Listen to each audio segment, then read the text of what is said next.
it on. You should always have a chick while you on the throne. Nobody cares, you better stay alive. But for now we up to bat, we yelling hit or die. Hit or die, hit or die, hit or die, hit or die, hit or die, hit or die, hit or die. That's two for me, one for the team, and we won't stop till we get the ring. Hit or die, hit or die, hit or die, hit or die, hit or die, hit or die, hit or die, hit or die. That's two for me, one for the team, and we won't stop till we get the ring.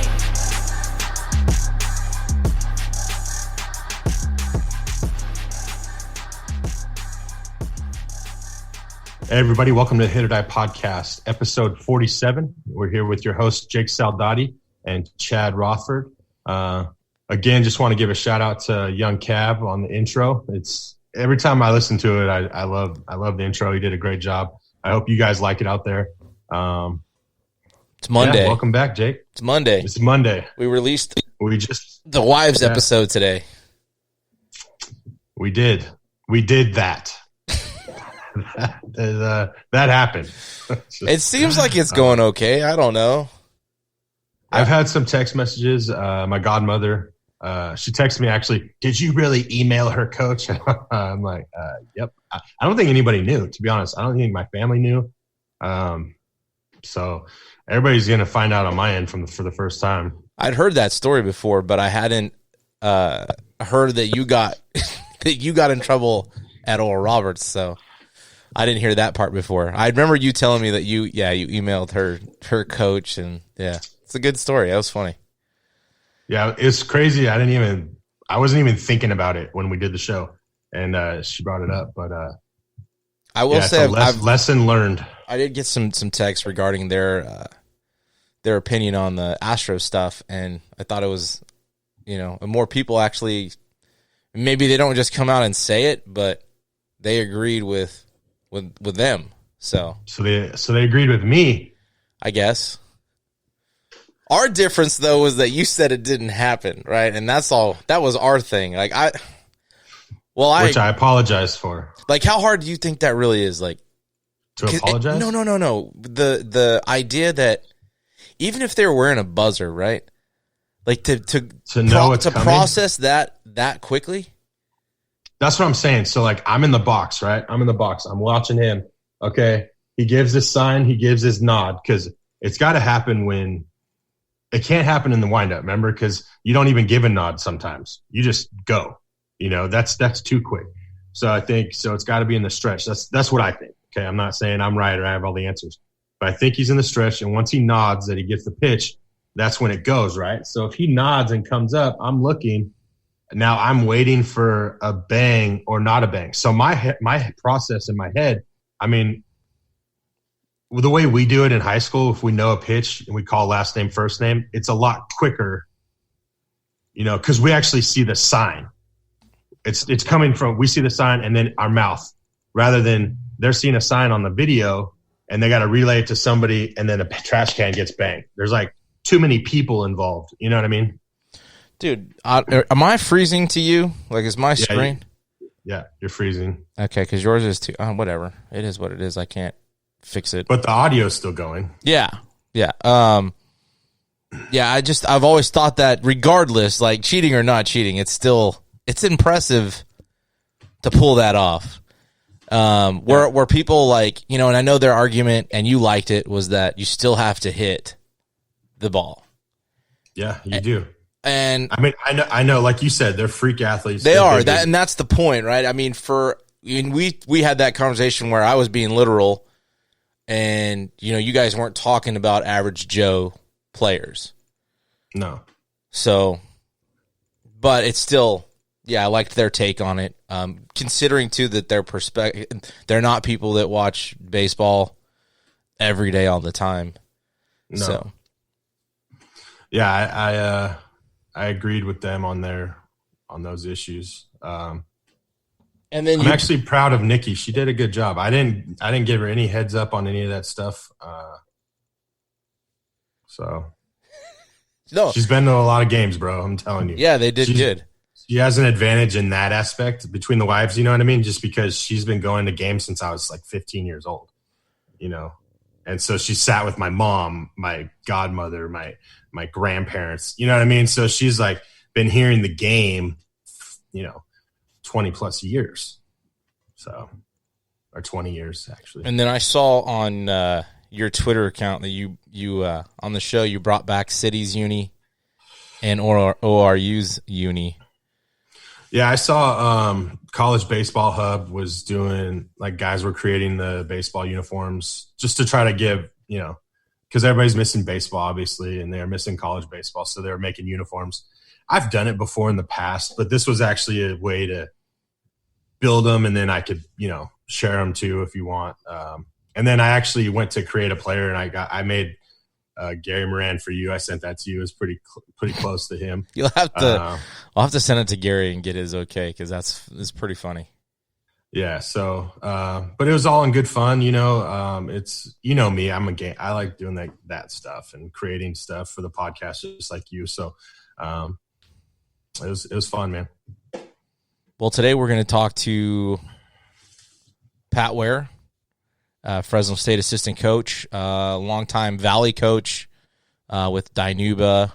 Was it Dinuba or Delano? No, Dinuba, then Central, and then he went to Fresno State. Right. And then he went to City, and then back to Fresno State. No, he went to Washington State first. I think. He was at East for a while, too. Yeah, he also went to Washington State, he played there. I think he went to Clovis West, and then after his sophomore year, he moved to a high school in Washington, and then Spokane, and then ended up playing at Washington State. So everybody comes back to the Valley, So just seems like this is home for everybody, Were you going to pick on my NASCAR purchase? No, I'm not going to pick on it because it does seem like a fun game. Like, I'd probably rather do NASCAR than Call of Duty. But I was going to pick on you for, I think you don't play the shifter, bro. You gotta play with the shift. Like, you gotta go all out. Isn't it in the show where you have the analog? Yeah, I do the analog, the hit stick. So you're not doing. I don't press the buttons and square. I think that's for freaking my son CJ. He's 4. I want to actually get the stride, and I want to get the flick. So I want to get it real life. We'll do the shifting on like when I'm doing just like a play now. Just I know, but you don't do it when it counts, bro. Well, I just got it too, so. Now that you're disappointed in me, I'll change the settings. No, I'm not disappointed. You're a NASCAR guy. You love watching people drive in a circle for some reason. I don't know why I get so much heat from everybody on racing. No, it's fun. Hey, I grew up with the previous episode with the minis or the sprint cars, dude. Yeah. When we went to Hanford, yeah, man, that's a good time. Yeah, I grew up on it, man. I was going to races. I can't hear you. No. I can't hear you. Oh, okay. There we go. I don't know what happened. It might have been the cord. Who knows? Oh.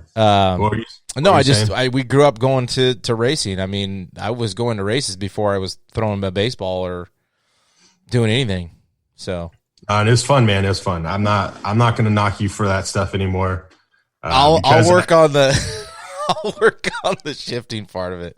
Oh, I did have a question though. Are you how you have different views when you're racing? Do you have the full car view? Do you have the front car view? Do you have the cockpit view? So which guy are you? It does depend. I'm in the truck series. I don't even know. I feel I'm embarrassed even saying this stuff because it's like your career mode. So I do behind the steering wheel. I do like a driver. Yeah. Right, that's what I. Well, no, tell everybody it's like Road to the Show for baseball. Basically, yeah, it's just racing. It's just in a race cars for NASCAR. I actually hang on a sec. But like you were saying, you start with dirt racing first. This one just came in today, Formula 1. So I'm gonna be playing that one probably later. Yes, I love racing, dude. IndyCar, sprint car, dirt racing's my favorite, but yeah, I'm pretty much anything racing. No, and I used to give you crap for it until you took me to watch it, and it was awesome. So yeah, you get a chance to go out there. And I told you once we can finally see each other. That's the funny thing. People don't realize we haven't even contacted with each other. No, and it's just like once we get, I'll play with you on the NASCAR thing. I'll play. I'll see how it is. I'm not I'm not hating on it. And I think I finally. I also said I could beat you in it. So yeah, you might be able to beat me in it. Probably not. Probably not. I'll try because you're gonna want to use the buttons, and I won't. Yeah, you'll use the buttons, and I won't. And I'll shift. So yeah. Anyways, yeah, we'll have to get you on there one time. We'll have to figure out how we could do it live or something, or record it. So yeah, for sure. And I had that YouTube. We connected YouTube to my PS4, so we can play exhibition games. If people want to see a matchup, or we can put one on our YouTube channel. Just get people watching baseball. I don't know. Yeah, something different. Don't abuse me for playing NASCAR. Okay, Twitter world. Hey, everybody else. All right, well, we'll go ahead and we're going to get Pat Waer on the Zoom app here and just have a little chit-chat with him. Talk some baseball, Fresno State. He had a really, really interesting post about the bats that they use versus or as the time's gone on, so that'll be a little fun conversation to have. So we come back, we'll have Pat Waer on the line here.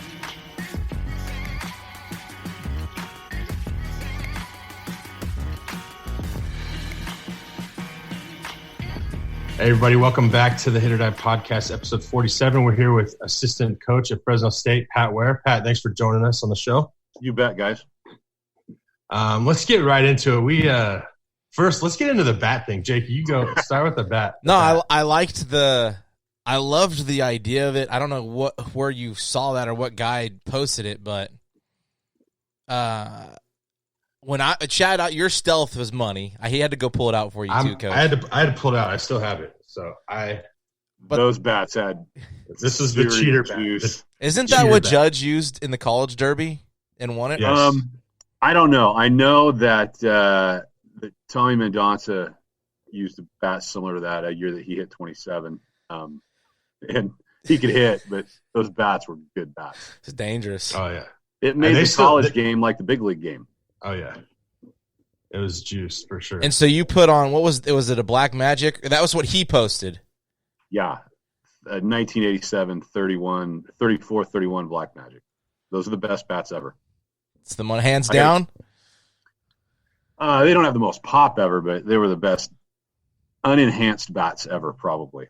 I got two good stories about that bat. The first one involves a guy whose name I won't reveal, but he was a teammate of Mike Redmond at Gonzaga Prep High School. Fred was the manager of the Marlins for a while and played at Gonzaga. But this other kid and I were neck and neck my junior year, his senior year for home runs, and the cap. The caps could pop off those bats at any time, and you could pop them back on, and they were like brand new. Well, the cap popped off his bat during racquetballs. So even those bats could be enhanced. You sound like you're getting invaded over there. Yeah. No, I got a fan going off. Aliens are coming down over there. They were pretty sturdy. Now that you say the cap's coming off, I do remember that. Oh, you could pop them back on at any time. It was and it didn't affect anything. It was no big deal. And the second good story I've got about that bat is, so when I was in high school in Spokane, the high school I went to go to the prom, you had to either be a senior or be going with a senior. It's called the senior prom. So I was a junior, and this girl asked me to the prom. I said, yeah. I said, but I didn't have any money. I had to work in the summer and the winter breaks to save money for car insurance and stuff like that. And I had, I don't know, maybe $125 left for the rest of the year. I said, okay, I'll go, but I'll rent the tux and pay for dinner, but you got to buy the tickets and pay for pictures and stuff like that. She goes, okay, no big deal. So this was probably on a Tuesday. God, I wish we'd had text messaging when I was like, this was probably on a Tuesday.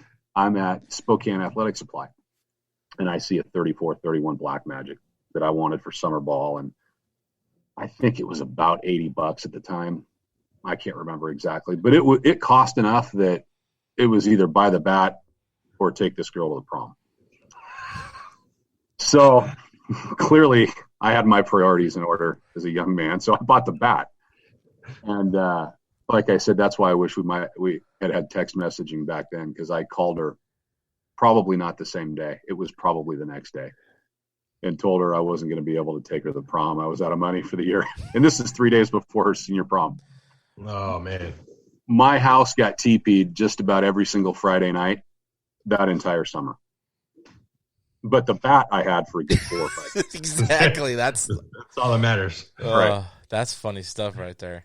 Yeah, that was It's solid. funny. It's funny you say 4 to 5 years too. How long a bat lasted back Oh, then. they were great. They'd last forever, even with dents. Even if they had dents in them, you could still use them. Yeah, I like the red line back in I don't know when it came out, 2000 maybe. Earlier than that. Yeah. Earlier than that, I was coaching at Dinuba when those bats started to come out. I say my brother had one in like 97, I think. So that was the last -5, right? The yes. -5. Yeah. Was the last time. In fact, I think Mark Bayer actually still has mine.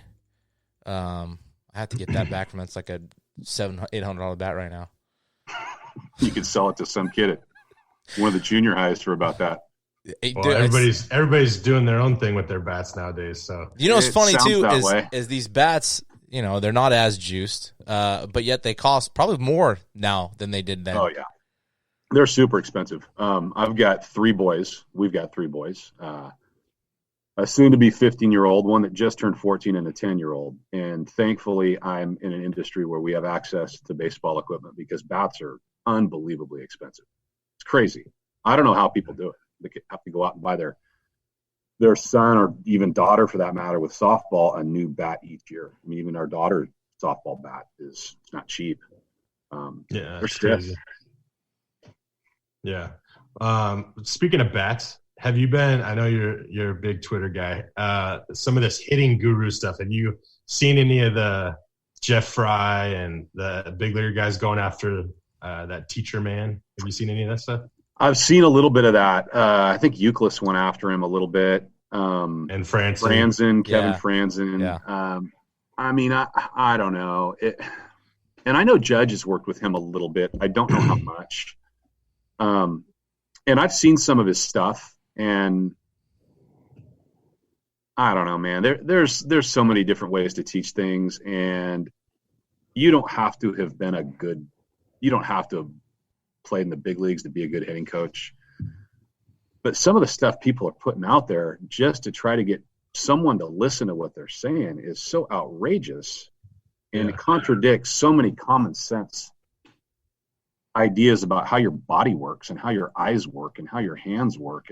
And some of it's borderline ridiculous, but people in their desperation to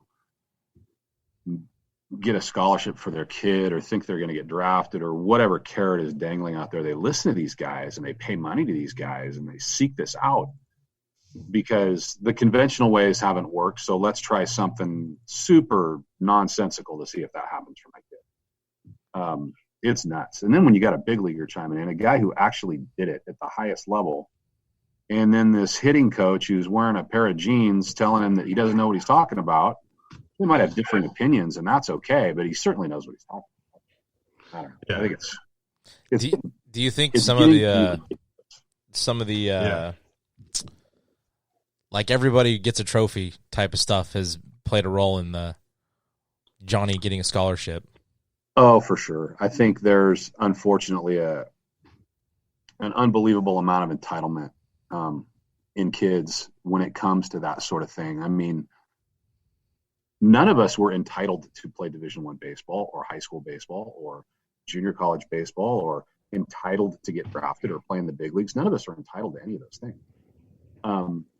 That happens for guys who have a certain skill set, they have some ability, and they have an unbelievable work ethic to continue to play and reach their ceiling, whatever that is. And I think the era of daddy ball, the era of everybody gets a trophy, the era of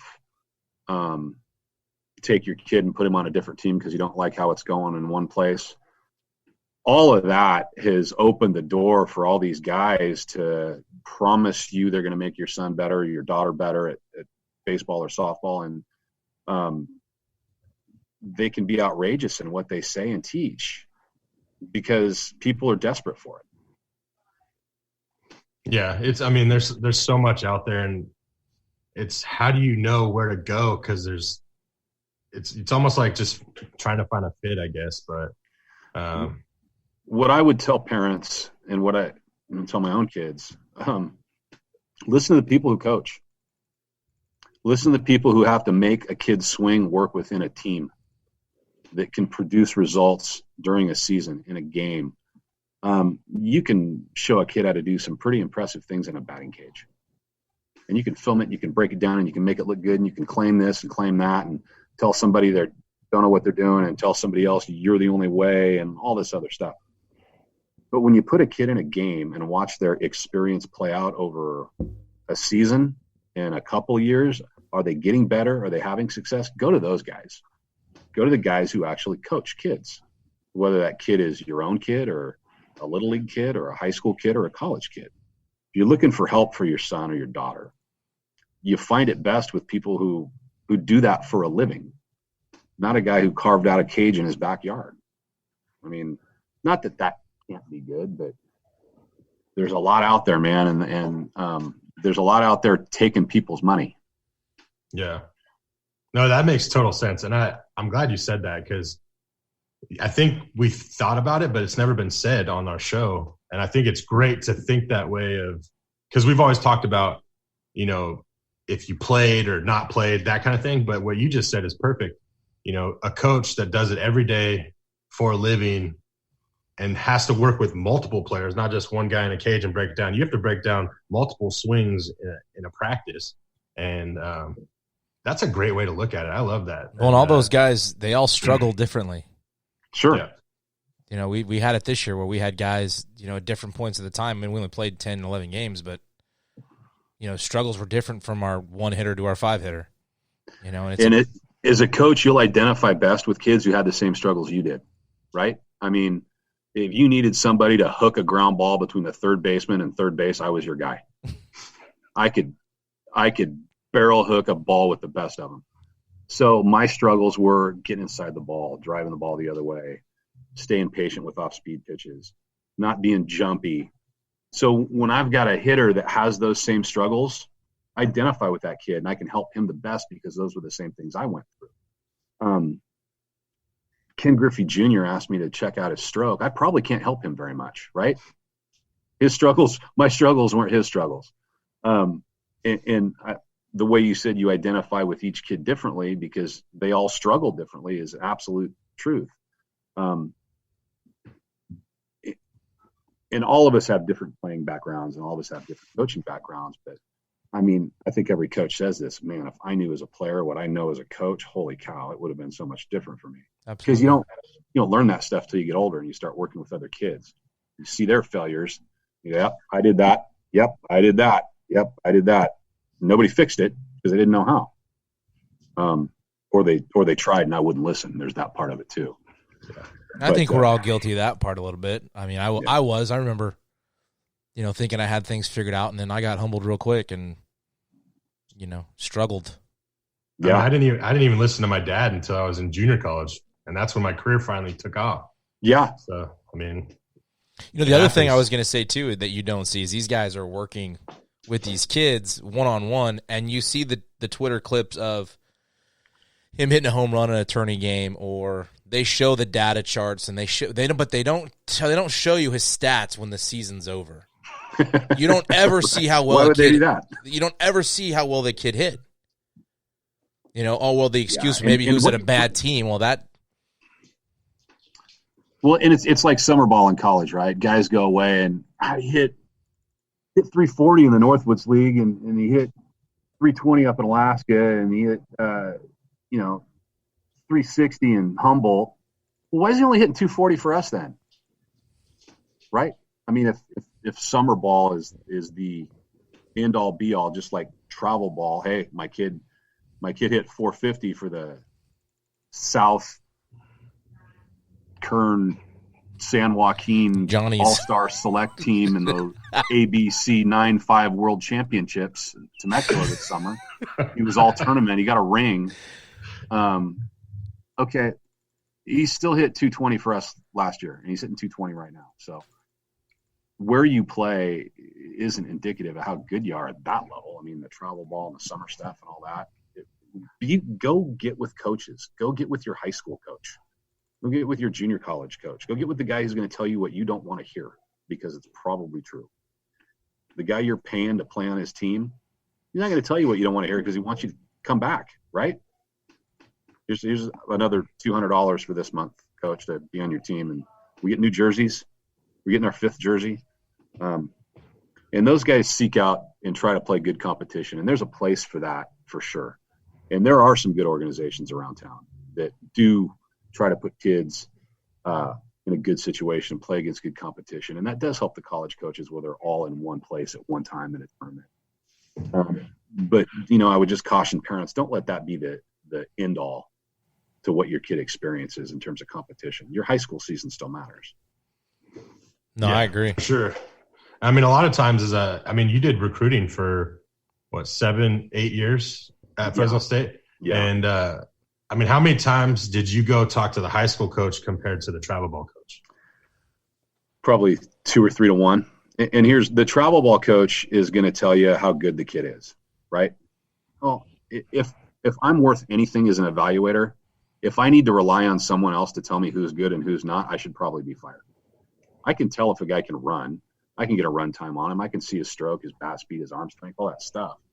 That's the easiest part of recruiting. And I think I realized that pretty quickly. And Bates and Matt Curtis were really good for me to teach me a lot of that stuff. Is the physical evaluation of a guy is a piece of cake, especially an arm. That's 93. Okay. Is it loose? Is it easy? Is it projectable? Is there effort there? Is it stiff? Same with the stroke. All that stuff's easy. What kind of makeup does this kid have? What kind of character does he have? What kind of work ethic does he have? What are his grades like? What are his relationships like with his teammates?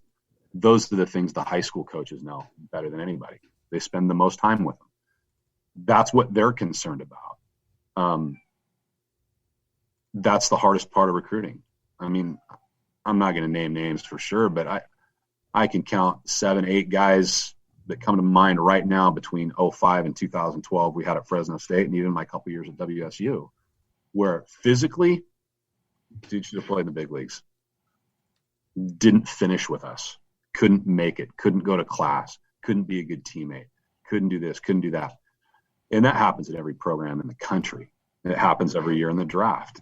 That's why they have 50 rounds, because they're going to miss on that side of it more than they're going to miss on the physical side of it. But the high school coach, for me, that's the guy that really knows their kids, or at least should. Yeah, I agree. I love that. There's more great information out there for you guys to understand, what recruiters and scouts look for. I think but to add on to that, Pat was a high school coach.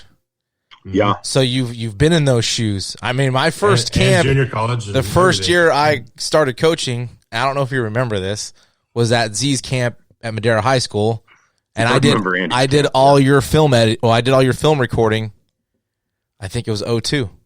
Did I say anything good? No, it was. I just sat there and you just told me where to record, and you did.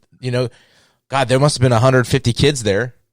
And that was a cold day in a big camp. I do remember that. And we were in the outside. We were in the warehouse, and that was my first job, was filming for you doing hitting. So your first job, you had to work with Zavorik? Yes. Oh man, he I'm gave me a shot. Stayed with it. Most guys get out after that. You know what? That guy is my senior year is kind of why the coaching thing stuck. There was a reason. That was the first time I had somebody really break down why you did everything, the bunt defenses, the first and thirds, and just everything. And that was it, man. It's a shame Andy's not coaching. We kind of started out together. He was in Layton, I was at Washington Union, and he was in Reedley, and I was in Dinuba, and then he was at Madera, and then I was at Central, and then he got out not long after that. I think the Underwood Lappin team that didn't win it all, I think that crushed him. I'll have to ask him about. He'll probably watch this, and he'll either shoot me a text or not. But that was a really good. It was team. a good club. They were you had four kids on that team get drafted. That doesn't happen very often. No. In fact, I was surprised they didn't win it. Other than the fact that think we beat them 2 out of 3 that year. I'm almost positive. Well, you guys were that was your year then, Chad. You guys were all Mindrin, Romero, Alden Clem, Robert Walden, Matt Lewis. That was a really good team. Strope when he played, when he didn't have a concussion. When he wasn't concussed, yeah. You guys were stacked, man. And that was, you think back to that 04 to 07, even before that, 02, 03 to 07 timeframe in the track in Fresno, Clovis area, Madera. Think about all the players that came out during that era. Oh, yeah. It's pretty nuts. Not just pro guys, but Division I guys that even played in junior college that were really good junior college players. I mean, Robert Walden, Marcus's big brother, he was a really good high school player and junior college player. Brian Oliver was a good player. Clem was a good player. I mean, Mendrin pitched JVs as a junior at Central and then was drafted his senior year. Romero goes on to win 13 games. And then all the guys that came through Bullard, Sprague, who maybe threw the most important innings in the history of Fresno State baseball during that run. Just really good players. Jason Donald, you can't forget about him. I mean, no. I don't know if there's been a 4 or 5 year stretch since then where it's been that good. I would agree with you. And I'm not just saying that because I played in it, but I did play in it. So I know the competition. I mean, like you said, in the track, it wasn't just you got a number one and you had to worry about it. You had 2 number ones every freaking game. I mean, it was Mindrin, Romero. We had me and Cunningham. Cunningham was actually pretty good. Yep. Underwood, Moran. You had Raleigh Gibson, Garrett Olson at that time. I mean, it was Miller. Miller. I mean, Miller with a .83 ERA. He was unbelievable. Cook. It was just. I forgot about Cookie. Jeez. Oliver, Mora, Bushy. Bushy too. I forget about him. Jeez Louise. Everybody had 2 or 3 guys that were bumping 88 to 91. And by the way, every team had 15 to 25 home runs as a team. Yeah. Nobody does that anymore either. No. And I think we've talked about it too with the players today, and not that there's really good players today. I just think there's not as many. I mean, I go back to our 12 team at West, and all the years that's one team where like 1 through 9 was really good. Yeah. And then our 15 team at Madera, Chad with Gamboa and some of those guys, that was a pretty good team. But yeah, I think you're right, Coach. I think looking back, I mean, that's when I started. It was pretty ridiculous. Yeah, and it's a cycle. It'll come back a little bit, I think. I mean, there's some really good younger players right now around, I think, the Fresno Clovis area. You look at some of those younger kids at Buchanan. They got a good young group. And they're a product of a travel ball system to a degree, but they all played together. They didn't play with different teams. They all kind of stayed in one group and grew up together. So even though it was outside of their little league and all that stuff, at least they were together. And I don't want to come off. I mean, I don't love travel ball as far as how important they make it on younger kids, and emphasize winning over learning, especially when you're 8, 9, or 10. But there is a lot of quality programs. There are, and it's what's the future. I mean, that's the way baseball's. But I think when you talk about high school coaches, that's still important, and it needs to be important to value your high school program. And that's, I guess, where I have the problem with travel ball is it doesn't. I think that's because of a couple things. I think at the youth level, I think you're right. I think travel ball is overtaking Little League in most areas. And a lot of that has to do with 2 factors. Johnny wants to play shortstop, so I'm taking Johnny. We're starting a team. He's going to play shortstop. Some of it is people just want to get away from the politics of Little League, and they want to go hang out with their friends and their friends' kids and play whoever they want to play. There's good and bad to it. The only problem I really have with travel ball at that age is the year-round stuff. Kids don't play other sports, and that's not good for their bodies. It's not good for their mentality. It's not good for any of it. At the high school level, this is one of the areas that has really resisted travel ball when you look at the whole state of California, especially in Southern California.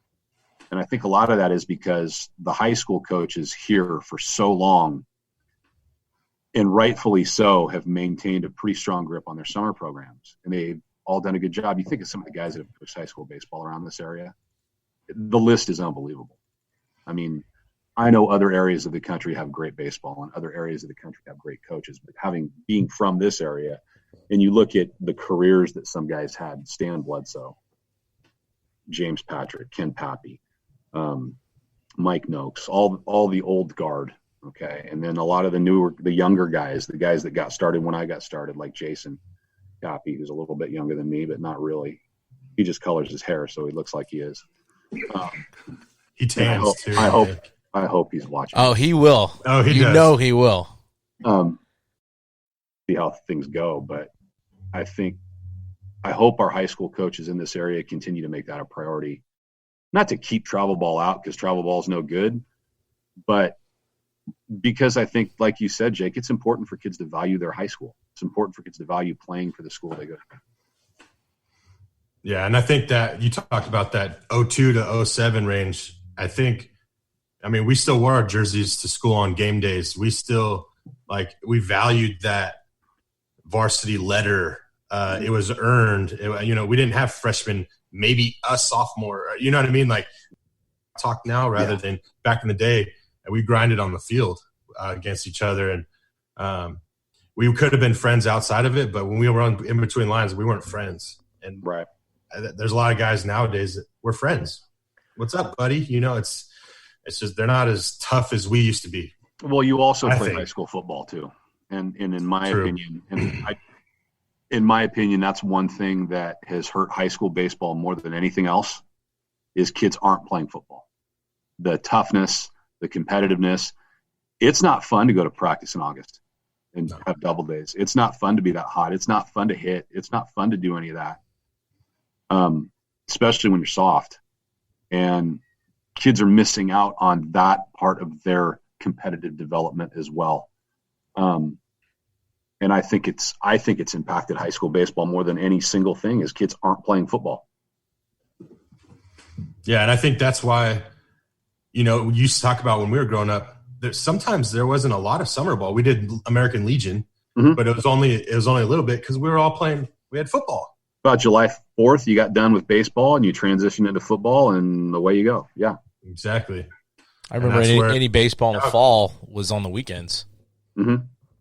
And we play a doubleheader on Sundays. I think that was it. The best players I ever had as a high school coach were kids that played football also. And I also coached football for the majority of my high school coaching career. So I was never around my team in the fall anyway for baseball. I was coaching football. I'd say the best players I ever recruited at the college level were two sport athletes, some basketball and baseball, but mostly football and baseball. It just always worked out that way. The best players were always two sport guys. They weren't guys that spent 12 months a year working on their baseball skills. They had athletic ability, but their baseball skills still needed to be refined a little bit. And I think that's the other thing that high school kids miss out on when they don't play football or don't play basketball is that the pressure of being in front of that many people. No, for sure. I agree. I don't get it either. I tell people, I'm like, because there's athletes. Don't get me wrong. There's baseball players that are athletes, and you're just like, dude, yeah, you could be a receiver out there right now. You could help the football team out, but all I could do is just do whatever we're doing for baseball. I can't control whether you play football or not. Yeah, and I think kids aren't encouraged to play because I think coaches feel a tremendous amount of pressure to run their program year round. Based on a lot of things, based on funding, based on they feel like they got to keep up with the Joneses. If they're not doing something, they're falling behind. All those feelings that coaches have. But I think between the ages of 15 and 18, I think that's okay. You can go play another sport. It's not going to determine whether you have an opportunity to move on and play baseball. One thing I wanted to get into. So I think Tuesday, 2 weeks ago, we were recording, talking to Ovi, and you guys had a game that night and turn around. I think the next day we're flying to Oklahoma State. Yeah. So can you kind of talk about what happened, how everything's transpired for you guys, what the kids are doing. Just kind of give us an insight of what's going on with the Dogs. Yeah, right now. So we are in communication with our players a couple times a week, and then texting daily, periodically. Most of them have gone home if they're not from Fresno, primarily because there's nothing for them to do now. All the facilities at Fresno State are closed. The weight room, training room for non-essential rehab, the cages, the barn, everything's locked up. And Dr. Castro and our athletic director, Terry Toomey, have been very strong about we're going to do our part to keep this as seamless of a process as we can and not contribute to the spread of anything. They're working out as they can. You know, you go for a run, you do push-ups, you do pull-ups, you try to use the stuff around your apartment. Go play wiffle ball. Go do something to keep your baseball skills as sharp as you can keep them, not knowing where this is going to go in the next week or 2 weeks or 3 weeks. We're still waiting to hear on the NC2A what they're going to do in terms of next year, what happens to our seniors, what happens with the draft. So I think everybody's kind of in the same boat. We're just trying to stay as normal as we can stay in a situation that's not normal. You know, I think we were all pretty devastated when we were told our season ended. That was rough news when you put in that much time, but no more devastated than the high school kids and the junior college kids and their coaches. And it's a rough thing. And you kind of have to step back and look at the bigger picture. And this is something that has to get under control, and going about business as usual isn't going to get it under control. So I think everybody's just doing their part. The players are doing their part. We're trying to do our part as coaches and stay connected to those kids and just kind of wait and hear what happens. One question we've been going through our heads and stuff, and I know everybody's probably thinking about, if the seniors did get their eligibility back, obviously you still have the draft and those guys going, but then you have all these recruits. So now you're going to have a roster that's bigger than normal. How's that going to play into these freshman guys, you know, possible guys that could come in and play right away, but now they got the guy coming back that was a starter? Yeah. Or, you know, it's tough. Like, do you think some of these guys might think about going a different route nowadays? I think there's a lot of moving parts to it. Yeah. I mean, you got, not so much for the seniors, you know, for us, we've got 2 seniors. All of a sudden, do those guys not even get an opportunity to go out and play right now? They have to come back for another year. Do they get another year, or is it just going to be the seniors? How does that affect scholarships? And yeah, I'm an incoming freshman, and you know, the shortstop was going to sign and move on, but now all of a sudden he's back because he was a 12th rounder and didn't get drafted in the new draft this year. That might be 5 rounds, might be 10 rounds. We're still waiting to hear that. I don't know that anyone can speak definitively to what's going to happen. And it's uneasy for those guys, I'm sure. I think it's a good opportunity for guys to get closer to their degree, put themselves in a good situation academically so that when they do sign, they've got that paper in their hand and they can go out and play and not worry about it. I think it benefits organizational guys right now. You look at a lot of those guys that are in their second year A-ball or third year A-ball, and they're college guys, and they're probably guys that weren't going to make it out of spring training, or maybe after the draft they get released. I think they bought themselves another year. I think they're going to get a chance to continue to play with the draft being pared down as much as it is. So it's going to benefit some guys as well. But there's so many things that are up in the air with what's still going to happen. They're trying to work out the financial part of it, right? That's the most important thing to them. Once they figure that out, they'll figure out how many rounds make that work. They'll figure out how many teams they're going to operate. All those things will be second. And they've been kicking around for years about shortening the draft and eliminating minor league teams. This might be their reason to really put some teeth in that.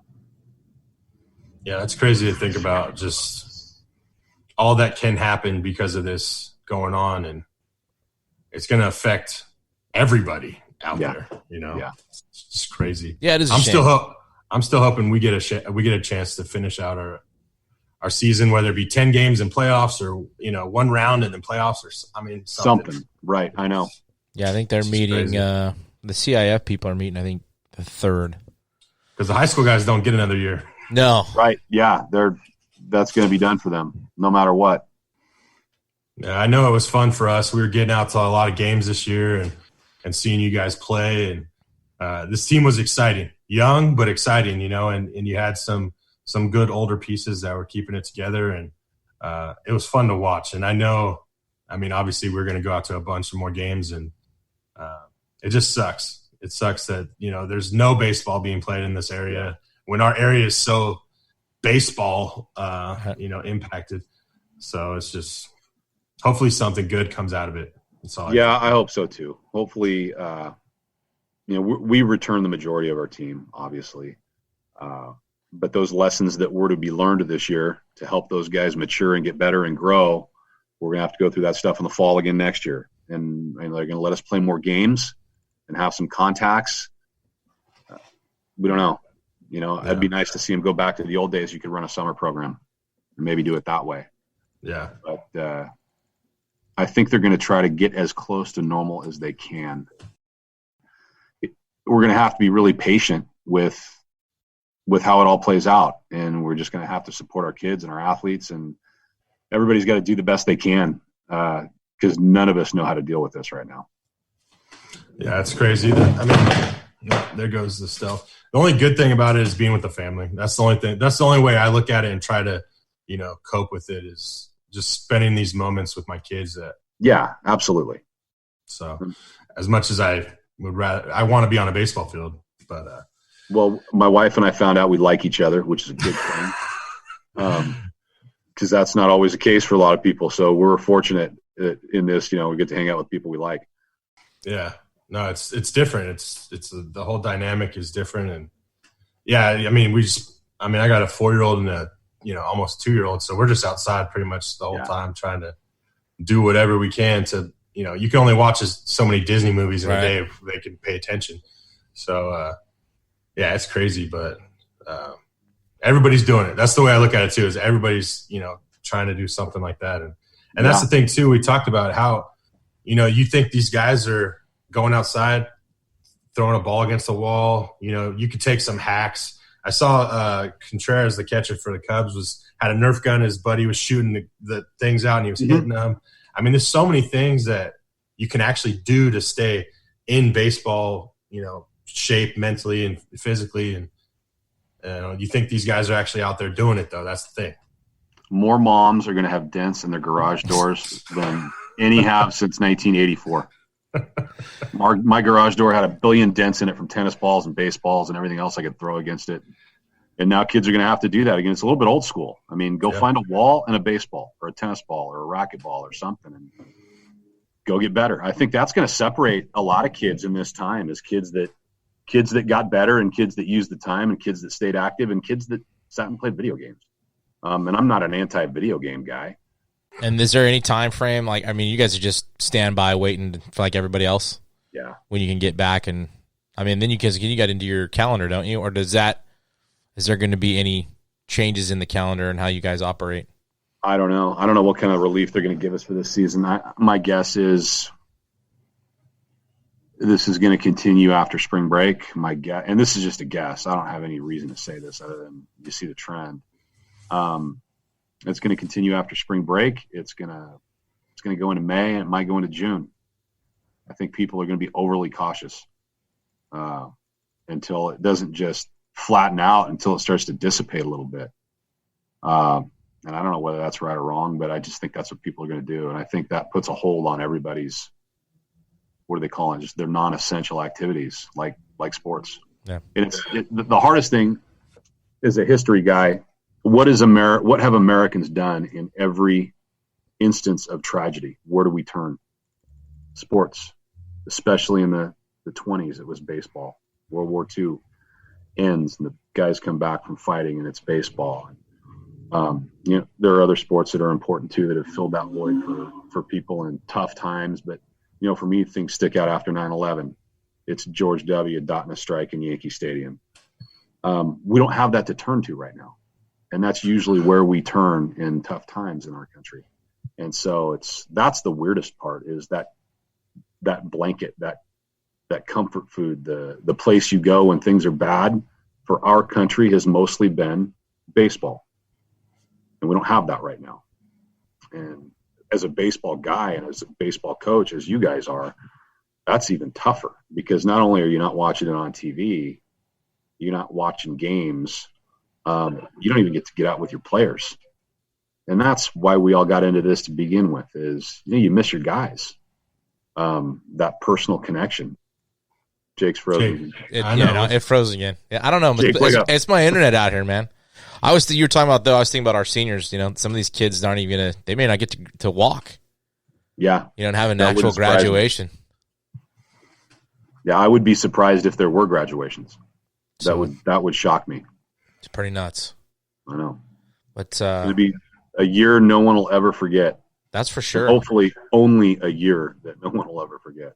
Yeah. Hey, well, we'll know how the 2020 Fresno State season ended, though. Fresno hitting a walk-off. He hit it right off the cap, too. I'm standing there looking down the line going, hey, he didn't get that. Yeah, he did. Is that going to – you got to be kidding me. That ball went out? All right. Good job, Prez. Yeah, I was actually was I watching that online? No, that wasn't on the Mountain West channel, was it? I don't know. Was it? I don't think it was. I was just watching the updates on Twitter. But yeah, it was good, man. He was having a great season. He's a great kid too. He's the best. He's a leader, a leader. He's quiet. He just goes about his business, man. That's what you want. Good student, tough kid, all of it. By the way, hell of a high school running back. Yeah, he was. He was a very good high school football player. In fact, he runs well not just for a catcher. I mean, he runs well anyway, but especially for a catcher. Yeah, he's built pretty good too. He's physical. It's like looking in the mirror. Oh my gosh. Well, Coach, I appreciate it. I don't want us to get timed out again. No problem. It's good to talk to you. When this is all done, we got to get down face to face and do this again. Okay, sounds good. But wish you nothing but the best and good health, and we'll be seeing you soon. This is episode 47 of the Hit.OR.DIE podcast. Thanks, hey, thanks for having me when I was 47 too. That was good. It worked out. There you go. Perfect. That's what we're all about, man. All right, take it easy. All right, See ya. guys.